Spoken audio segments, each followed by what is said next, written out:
Hello, Namaskar, Vanakkam. My name is Sudhir Sahasranaman and you're watching CBSE with Sudhir. The third chapter of Unit 2 of Poorvi Class 8 English textbook is on Dr. Verghese Kurien, known as the father of the milk revolution in India. He's originally from Kerala, from Kozhikode in the northern part of Kerala. From there, he went to the US. He did his engineering as well. He went to the US for higher studies. And when he came back, he was posted to the small town called Anand in Gujarat, which is now known as the land of milk as far as Gujarat and India is concerned. So before we start with this particular chapter, which is essentially a letter that he wrote to his grandson called Sudhir, who was the son of Nirmala Kurien, that is Dr. Verghese Kurien's daughter. So he has written this letter to his grandson in which he talks about a lot of important things which are equally relevant for all of us. Okay, so before we start, since this is in the form of a letter, there are some means of communication which have been discussed here on this page. So let's go through them. Which one of these do you think is the oldest, right? The telephone, the email, the postcard, the telegraph, the mobile phone, or the carrier pigeons, right? So obviously, the carrier pigeons, I would say, is the oldest. You can mark this below, right? Then comes the telegraph, right? That is the second oldest. Then you have the postcard, number 3, right? Number 4 would be this telephone, right? This kind of the old style. In fact, we still have this old red color telephone. I'm sure none of you would have ever seen that kind of a phone. 4. Then the 5th one would be the email, and the 6th one would be the mobile phone. So this is the way communication has progressed over the years, over the decades. Okay, so let's get to the story, the chapter. Actually, what I'm going to do is that I'm going to show you a few things which you would find, which would make it interesting for you as we are going through this particular chapter. I've put this entire thing in a PDF. So this is, this is Amul, and I'm sure all of you are familiar with the brand called Amul. Amul's A actually stands for Anand. Anand Milk Union, the cooperative limited from Anand. The tagline, the taste of India, and you have Amul butter, Amul milk, a whole lot of milk related products, dairy products that are manufactured under the brand name of Amul. So that's essentially Dr. Verghese Kurien's contribution to India. If you have the time, and I'm not sure how many of you would be interested, but try to see, there is a beautiful movie called Manthan, which was made, right, on the life of Dr. Verghese Kurien. A great actor called Girish Karnad played his role, and the life in Anand. If you have the time, please have a look at it. I'm sure it will be available on some OTT platform or definitely on YouTube. Okay. Now, this is Dr. Verghese Kurien, and look at this beautiful illustration that I've got created. You can see the Amul trucks in the background, the cows who are looking so cute, and Dr. Kurien with the cans of milk, right? So that's what his entire background is as far as his contribution to India and India's progress as far as the milk revolution is concerned is there, right? So Dr. Verghese Kurien, an extremely important and influential figure, right? So he starts writing, "My dear Siddharth, when did I write to you last? I have trouble even remembering." So he's writing this letter to his grandson, and he says that, I've forgotten when was the right time I wrote. So obviously he says that, I do not have it, just a casual way of starting. And then he says, in today's fast-paced world, we have become so addicted. Addicted means very dependent on something, very used to something, to instant communication. Like all of us are now addicted to our mobile phones, right? It is an addiction, a very negative and an unhealthy kind of an addiction, because it's instant form of communication, that we prefer to use a telephone. Now, when he has written this letter, obviously at that time, mobile phones were perhaps not there. So he's talking about the old style telephone that people would just pick up the phone and talk to people, right? Now, but speaking on the telephone only gives us an immediate but fleeting joy. Fleeting joy means something which is short-lived, which will not stay on with you forever, right? You may remember for some time, oh, I said this to him, he said this to me, etc., right? So he says that, but letters in contrast are different. Writing is different. Writing, even if it is a letter, not only conveys our present concerns and views of the events taking place around us, but it becomes a possession that can be treasured and reread over the years with great abiding pleasure. Abiding means a feeling of happiness that continues for a rather long time. I'll give you an example. For example, like when I was growing up, we used to get postcards and inland letters. Now you read it once, you read it after a couple of hours. Different members of the family would also read it if it has come from a relative. So it would kind of be like a personal kind of a communication. Whereas a telephone, of course, now you put it on loudspeaker and 3-4 people can hear at the same time. But earlier, if one person is talking on the telephone, only he or she can hear it. So it is only one kind of communication, and then that person tells it to everyone, whatever was conveyed. But letters can be read by everyone over a period of time. I still have letters written by my cousin brother, advising me what I should do next after class 12. It's a 6-page letter. He's a doctor, and he had advised me on various things I should do. I mean, he was like my role model. I have letters written by my father, by my uncles, by my aunts, So those are all letters which you treasure and keep over there, right? And you can reread them after many months and years. So they become some kind of a treasure, right? An abiding pleasure which gives you happiness for a long time. So therefore, Dr. Verghese Kurien says that letters carry lasting value in comparison to instant communication like what is done over a telephone. Now, this is another illustration that I've got made. Now you can see the milk and the cow figures and the outside the cows, etc. And he's sitting here and writing to his grandson Siddharth, right? Beautiful illustrations. Just to make you more, because otherwise I thought this entire chapter was like a mass of words, So I wanted to break it by telling you different kinds of stories so that you are more invested and interested in what is being taught. Now, you may not wish to read it all right away. Now, whatever I'm writing this letter, you may not wish to read it all right away, the complete letter immediately. But perhaps a couple of decades or more from now, that is 20 years from now or more, you will pick up these jottings of mine again. Jottings means essentially these are some kind of notes that I'm giving to you, right? You will read these notes 20 years later and realize that, oh, this is what grandpa meant and this has so much of value. And they will give you a deeper understanding of what I have done and the reasons I have pursued a life of service to our nation's farmers, the milk farmers, right? So he's saying essentially that his words are meant to guide you, not just now. You may not even be able to read the entire thing now, but later on in life, this kind of a letter will be able to guide you on why I did certain things, why I dedicated my life in the service to the farmers of this country. All of us do, like many people, like I have done, for the first 25, 30 years, I pursued one profession very seriously.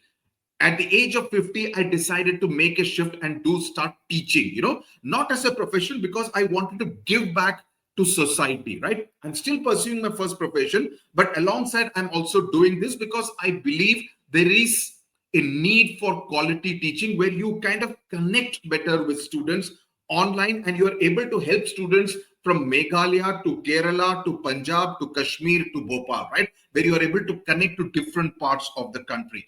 Dr. Verghese Kurien also did something very similar, that he could have done something much better, earn much more money, but he decided to do something like that. So he believes that whenever his grandson read this letter, maybe after a couple of decades, he will have a better understanding of what his grandfather did and why his grandfather did what he did. Okay, now he says, you will then discover in them, in the letters, a valuable reminder that it will remind you of the days just before the world entered the 21st century. So this letter, though it is written in 2005, at that time the mobile phones had come, but they were not smartphones, right?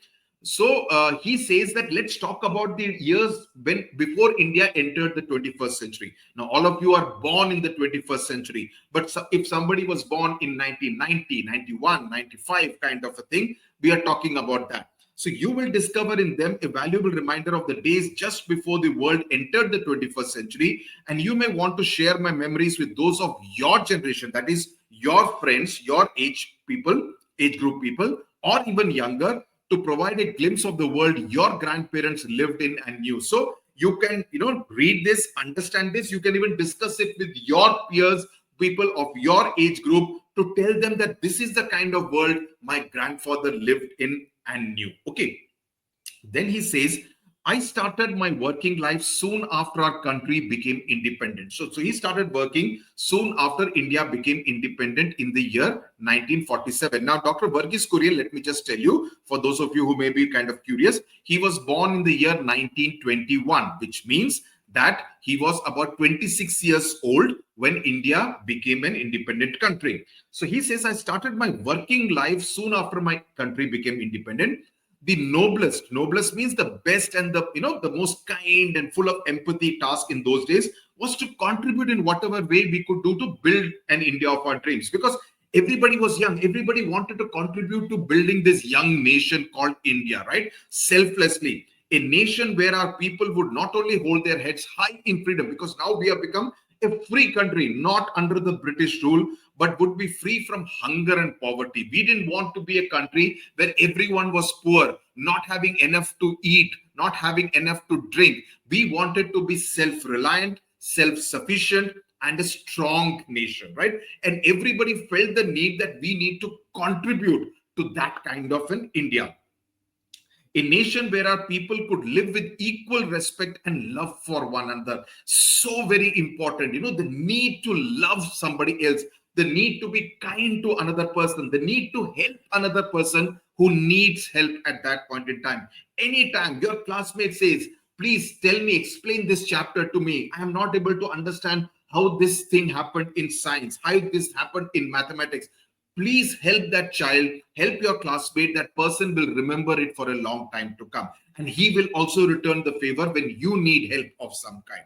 So respect and love, these are very important emotions. A nation that would eventually be counted among the foremost nations of the world. Foremost means leading. Like now we are talking about Viksit Bharat by the year 2047, by which time we would complete 100 years as an independent country, right? Foremost means we should be among the leading countries of the world, not just some third world developing country. We should be Viksit Bharat, right? It was then I realized in humility. Humility means being humble and being very modest and not like, brag, main to badhiya hoon, not like that, but being very grounded and being very humble. That choosing to lead one kind of life means putting aside the desire to pursue other options. That when you decide that I'm going to do this, now that particular choice may not get you comforts, may not get you enough money, may not get you a lot of, enjoyment in life. But then, even then, it will be a life full of satisfaction. That's why I say, teaching, I teach free on YouTube. It doesn't get me any money. But the whole point is that when people write to you saying that, sir, I got 50 on 50, 48 on 50, 49 on 50, after understanding it from video, trust me, that is the greatest wealth that is possible. When I reported and I did stories on people and help was provided to them by the government or by some corporate or by some individuals, somebody wanted to study, all their books were washed away in the floods. We did a story, put it out on news, and somebody saw the thing and contributed money to them to buy new school bag, new school books, provided for paid their fees. That is what true satisfaction is all about.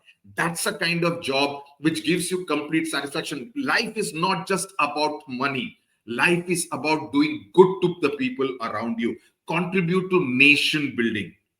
So he says that, we choose to lead a life, which means that you kind of ignore other kind of life. And otherwise you do some other things, you can earn a lot of money. But does it give you satisfaction? Being wealthy alone is not enough. You have to be wealthy as a person, as a human being, right? This transformation took place within me 50 years ago, right? When I agreed to work for a small cooperative of dairy farmers. Means that whole Anand Amul thing was like farmers getting together, contributing money. They decided that we will pull in all the milk and sell the milk together. So they became a cooperative. We have studied that in class 6 social science in the economics chapter. So that was what Amul was all about, who were trying to gain control over their lives. Instead of giving it to a middleman, they decided, the farmers said, we will sell our milk directly. We will not make the middleman make all the money in between. To be quite honest, service to our nation's farmers was not the career I had envisioned for myself. That envision means This is not what I had imagined, that this is what I will do. That's not what I had thought. But somehow a series of events swept me along. But sometimes, you don't know, decisions get taken without you realizing it. Unexpected choices shape one's destiny and shape one's life. It's not entirely planned. You go and meet somebody, and then they say, why don't you do this? And you think, this looks interesting. Okay, let me try. And you like it, and you start getting on into a new career, right? I'll tell you how I started teaching. I did not start teaching till the year 2019. 2019, in Telangana, there are 25 students who killed themselves. Can you beat it?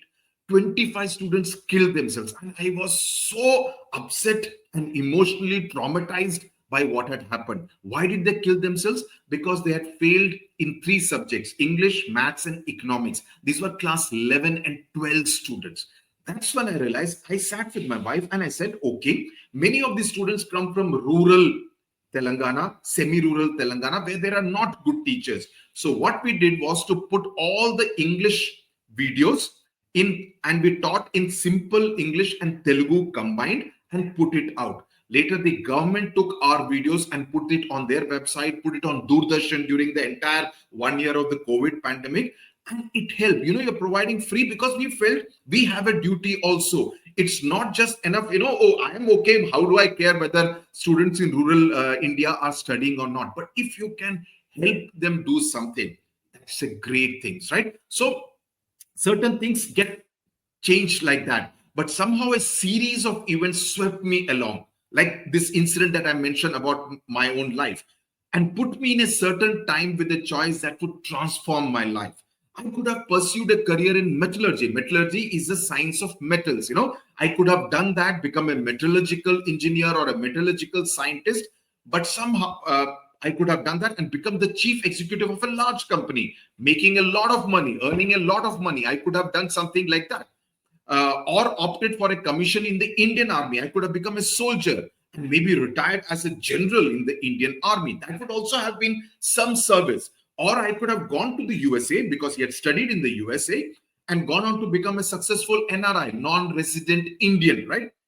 Yet, Dr. Verghese Kurien, chose none of these because somewhere deep down, I knew I could make a more meaningful contribution by working here in Anand in Gujarat, right? So he decided that no, all these things where I could get more fame as a general in the Indian Army, more money as an NRI in the USA, more job satisfaction as a metallurgical engineer or a metallurgical scientist, I decided to sit here and work with the farmers of Gujarat.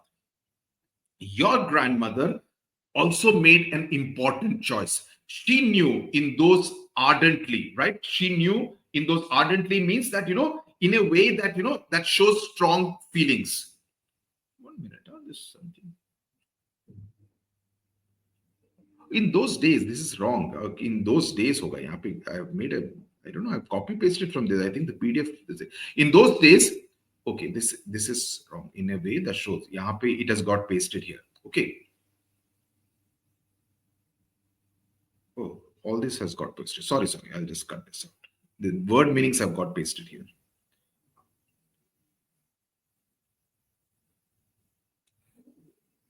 In those days. Okay. Life in Anand could not afford the simple comforts that we take for granted today. That life in Anand will not be very comfortable. It's a small village in Gujarat, right? However, she ardently means in a way that shows strong feelings, supported my choice to live. That she said, if you are wanting to work here, I will support you as your life partner, right? That choice of your grandmother to stand by me has given me an everlasting strength. That gave me a lot of strength, that your life partner stands by you and says what you're doing is the right thing. I will support you all the way, always ensuring that I shouldered my responsibilities with poise. Poise means, in a very calm and confident manner, that come what may, you get this thing. Otherwise, if your life partner or your dear friend is saying, hey, what are you doing? What nonsense. You could have gone to the USA, no? Why are you doing this kind of work here? If someone is always trying to put you down and being very discouraging, then you will also get doubts. Did I make the wrong decision? Kind of a thing. But family support in this kind of cases is so very important when you are serving a larger cause. Whenever I have received any recognition for my contributions towards the progress of my country, and Dr. Kurien received many, I always emphasize that it is a recognition of the achievements of many people with whom I had a privilege. Privilege means it was his, good fortune that he kind of managed to work with so many people and be associated with them. So he says, it is not an award only for me. It is not only a recognition of what I have done. It is a recognition of my entire team and all the people I actually worked with. I would like to stress even more strongly that my contributions would have been possible only because I have consistently adhered. Adhered means followed certain rules. I stuck to certain values that I've inherited from my parents. All of us do that, right? We inherit some value systems from our parents, right? So those are good value systems. No parent will tell his or her child ki jaake chori karo, jaake jhoot bolo, jaake usko gali do. No parent will say that. Parents will always tell the children that you need to be nice to people, that you should always speak the truth, that you should not commit any theft, right? Always parents tell the right values, right? How much does a child follow that is what is so important. So he believes that these are the values that he inherited from his parents and other elders in the family. And the same values he saw in his mentor. Mentor means someone who guided him, right? It is a person called Tribhuvan Das Patel. Very important figure again as far as the milk revolution is concerned. He and Dr. Kurien were the two most important people. I've spoken of integrity. Integrity is what? Integrity is essentially being honest, having strong moral compass, having strong moral principles, doing the right thing always. That this is, even if there is nobody standing by me, if I believe this is the right thing to do, I will do it. That is what is called integrity, right? It is like, if someone is your dear friend, right, and he is not there in that room, but there are some other people who are criticizing your dear friend in front of you, will you keep quiet or will you say, nonsense, I will defend my friend, what you're saying is nonsense, is not the right thing? If you just keep quiet, that means you have no integrity. But if you stand up for your friend and defend that in front of 100 people, that is what is integrity, because you are standing up for someone even when that person is not there. That is what is integrity, right? I have spoken with integrity as the most important of these values. I truly believe that being honest, being true to yourself and true to what you think is right is so very important. Realizing that integrity and personal integrity at that is being honest to yourself. You should be, at the end of the day, be able to look at yourself in the mirror and say that I did the right thing. That integrity is so important. If you're always honest to yourself, if you can, because you will always know that if you're dishonest to yourself, if you can tell yourself that I was honest, I did not do anything wrong, then it is fine. It does not take much effort in always being honest with others. If you're honest, do not lie, then you can actually sleep peacefully at night. Otherwise, you'll always be traumatized. Oh, what if this person checked with this person and they realize that I have lied? That's a very uncomfortable, horrible situation to be in.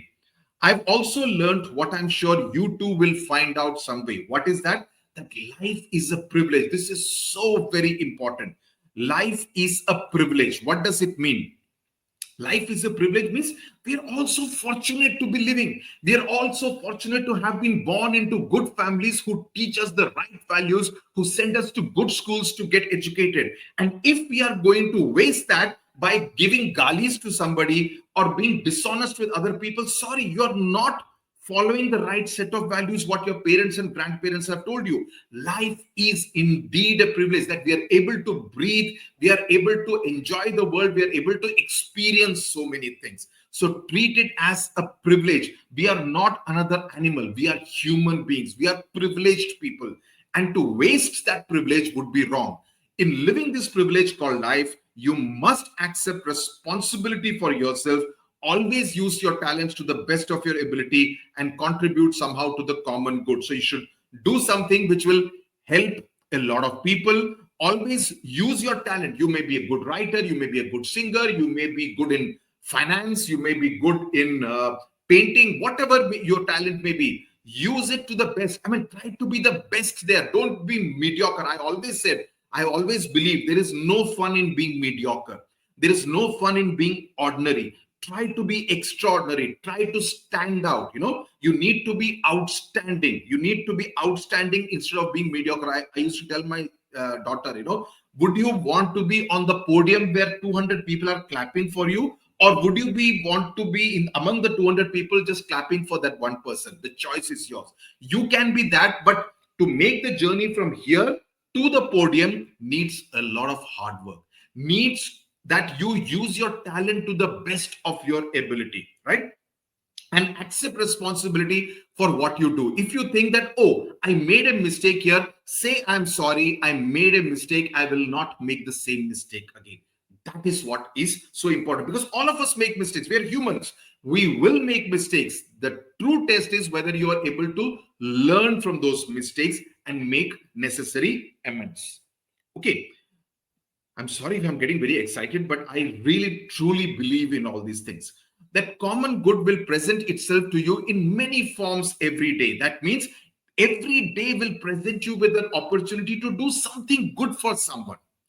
Like I have a neighbor, anybody calling him even at 2 o'clock in the night saying that I have a medical emergency, he will be the first person to reach out. I think he has a heart of gold. I think he's a genuinely good person. And such people are rare. And such people should be respected and revered, because it's rare to find such good people.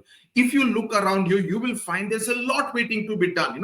Somebody has made some place dirty. You can clean it up. It's okay. It will give you a satisfaction that I've made this place clean and neat, right? Your friend may need some help. Your teacher may be looking for a volunteer. Volunteer is somebody who, without expecting anything, does some help. Your teacher may say, I need help from you, so please carry these books to the staff room. Please do that. The teacher will be happy that this student is obedient and helpful in nature. Also, I see a lot of people, not your age, class 12 student. Oh, I have this thing. I can do this work for you. I will charge this much rupees kind of thing. I have no problems with them asking for money. But the whole problem is that always look for experience, because when you work with somebody senior, you actually learn a lot. You do not equate everything in money, right? You do not. Volunteering means to be able to do something without expecting anything in return, right? Except a thank you, except gratitude. Because when you do something, you also learn a lot of things. I always, and this is again something which I used to tell my daughter, be like a sponge. A sponge, you put water, it will absorb the water, right? Be like a sponge. All the experiences around you, keep absorbing it all the time.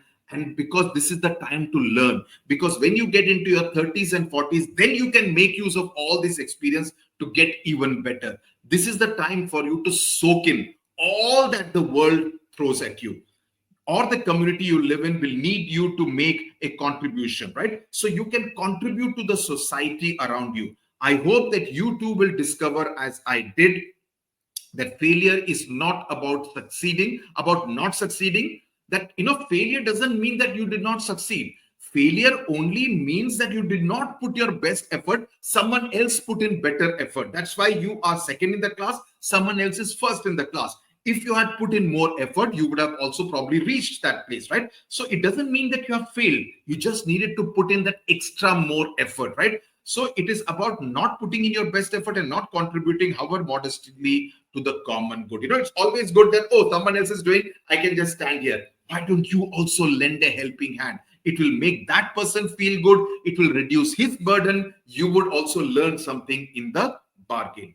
In life, you too will discover, as I did, that anything can go wrong at any time, and mostly it does. There is something called the Murphy's Law, Murphy's law, that things do go wrong. So there will things which will go wrong. Everything doesn't go right for everyone all the time, every day. Even someday you'll say, oh, I had a fantastic Monday, but Tuesday can be a disaster, right? Things can go wrong. Yet there is little correlation between the circumstances of people's life and how happy they are. Now, this is again very important, that people can be happy. Have you seen, for example, let me just take an example of a dog. A dog is always happy. He's very happy to see his master or his mistress coming back home, right? His dog mommy or dog daddy coming back home. He doesn't think, my dad has so much of money or not. My mommy has so much of money or not. No, he only thinks that he's happy to see the dog parents come back home. So it's not always about money. Happiness can be about anything. You grow a plant, you plant a sapling, that sapling has grown into a small tree, you can feel happy. It may not give you anything. It may give or not give flowers. It may or may not give you fruits, but you can just feel happy seeing the growth of a plant life, right? So happiness has got little to do with the circumstance. You may be unhappy otherwise. You may not have a job. You may not be earning money, but you can still feel happy seeing a tree grow, right? So there is little correlation. And most of us, the mistake that most of us do is to constantly compare ourselves. Oh, like even parents do. How many marks did you get? 40 and 50. Who is first in your class? Oh, Dinesh is first. How much did he get? Oh, he got 47. Oh, he got 47. You got only 40. Why are you comparing? Why don't you compare your child's 40 marks to the previous test where he got only 32, right? So he has moved from 32 to 40, which is huge. A difference of 8 marks. Like I know students who come to me saying that we got only 44 out of 100, and I worked so hard with them and moved them from a 44 in the next exam to a, let's say, 67. Now, if the parents say, oh, we brought him to you, we got only 67, why not a 98? 44 to 98 is a long journey. Think of the fact that 44 to 67. I know children who have moved from 44 to 67, from 67 to 87, from 87 to 100 in a matter of 4 exams. Everything needs progress. When you drive a car, right? You move from first gear to second gear, from third gear to fourth gear to fifth gear, right? You do not go directly to fifth gear. Everything needs time, right? So comparison is not healthy, right? Most of us compare ourselves with someone we think is happier. Please remember one thing, that you may think, oh, that fellow has such nice looking shoes. I am wearing only a chappal. So, he's happier than me. So we are constantly comparing ourselves with that person who has a shoe and feeling unhappy in the process. But think of it like that.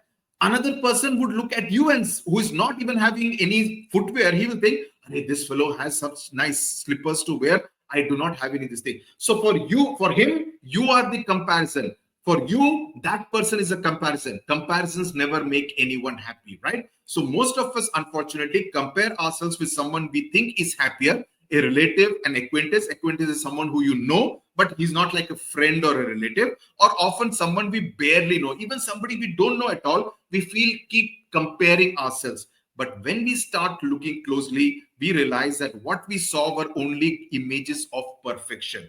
And that will help us, because he has worked hard to buy that shoe. I have worked hard to buy that slipper, right? So it is that these are all different images of perfection. And that will help us understand and cherish what we have. We need to appreciate what we have, that this is what makes me happy, and I'm happy with this kind of a life that I am in, right? Instead of constantly worrying about and feeling miserable about what I don't have. Do you remember when you accompanied me? It should actually be not at, it should be to. The correct preposition here will be to. Remember, accompanied me to the magnificent ceremony in Delhi where our president awarded me the Padma Vibhushan in 1999. Padma Vibhushan is the second highest civilian award in India after the Bharat Ratna. Bharat Ratna, Padma Vibhushan, Padma Bhushan, Padma Shri. Okay. With great pride, you slipped the medal around your neck, looking at me in awe like a little child would do, and asked me very innocently if you could keep it. Do you remember the answer your grandmother and I gave you? We told you that, of course, this medal was yours because it belongs to the family. As Dr. Kurien says, that it is for everybody, right? But what the more important thing that Dr. Kurien and his wife told Siddharth was that we told you that, of course, this medal was yours as much as it was mine, but that you should not be satisfied in merely keeping my award. This is your grandfather's award. The challenge before you was to earn your own reward for the work that you did in your lifetime. That if you this thing, at that time, the grandparents will feel proud that, see, my grandson has got this award. That is what, like your parents will always want you to do better than them, right? Always, every parent does that. After this video, go and hug your parents, right? Say thank you. Be grateful for all that they do for you, right? So that you will win the awards and the rewards that will make them proud of you. And in the end, if you are brave enough to, I'm getting goose pimples. If you are brave enough to love, strong enough to rejoice in other happiness, that if someone else is winning an award, if you are able to feel happy instead of feeling jealous, instead of feeling envious of that person, and wise enough to know that there is enough to go around for all. This world has a lot of opportunity. Trust me, it's quite possible that I remember when way back in the 90s, when I had to go for a job, and I remember I and another classmate of mine, Shobhan Saxena, we went. He got into the job. I was put first on the waiting list, and I was kind of disappointed that, oh, and I thought I had a better profile than him because I used to write a lot, right? But it was a blessing in disguise, because 2 months later, I got a far, far better opening, right? Where I got directly a better profile, a better job with better kind of work to do. So everything, there's enough in this world. There is no need for us at any stage to feel that, oh, why did he get it? I didn't feel like that about Shobhan. I only felt that, oh, why didn't I get, why was I put on the waiting list? But there must have been some reason why I was put up first on the waiting list while he got it, right? But as I said, if you wait, you will always get your opportunities. We all need to have the maturity. Sometimes we don't have the maturity at that point in time, right? So we need to kind of, there is enough for all of us. And if we realize that, we would have lived our lives to the fullest, means we would be completely satisfied. I would like to dedicate these musings to you. What is this musings? Musings essentially means thoughts about something which I've been thinking for a long time. Like whatever I'm saying, it's all mostly extempore. And these are all things which are always there in my mind, right? To you, Siddharth, and to the millions of other children of your generation in our country. So it's not just a letter. Through the letter to his grandson, Siddharth, he's addressing all the young people of India. Okay. In the hope that upon reading them, you will be inspired enough to go bravely out into the world and work tirelessly in your chosen field, whatever be the field. You could decide to be a scientist, you could decide to be an automobile engineer, you could decide to be a doctor, whatever, but you work tirelessly. This is important, that you work hard, right, for the larger good of the country. Work that benefits India, work that benefits humanity, work that benefits the world, right? Remember, rewards that come to you then are the only rewards for a life well spent. And then you can think that I did good work in my life. That's very important. And that's how he signs, with my fondest love, yours affectionately, Dada. So I would think he's actually Nana, right? Anyway, he calls himself Dada to his grandson, right? Because he's his daughter's son. So with this, we come to the end. So the whole idea is that Dr. Kurien tells his grandson to live honestly, to contribute to society in a meaningful manner, and that true success is giving your best, and true happiness is being contented, being happy, being satisfied with whatever you do. And the message of Dr. Kurien's life is selfless service and working for the larger good of society. Okay, with this we come to the end. I hope you understood this entire chapter, enjoyed it, soaked in all that I told you. And I do really hope you would be able to answer all the questions that come from this particular chapter. The test papers I will do afterwards. Okay. Tata, bye bye. Namaskar.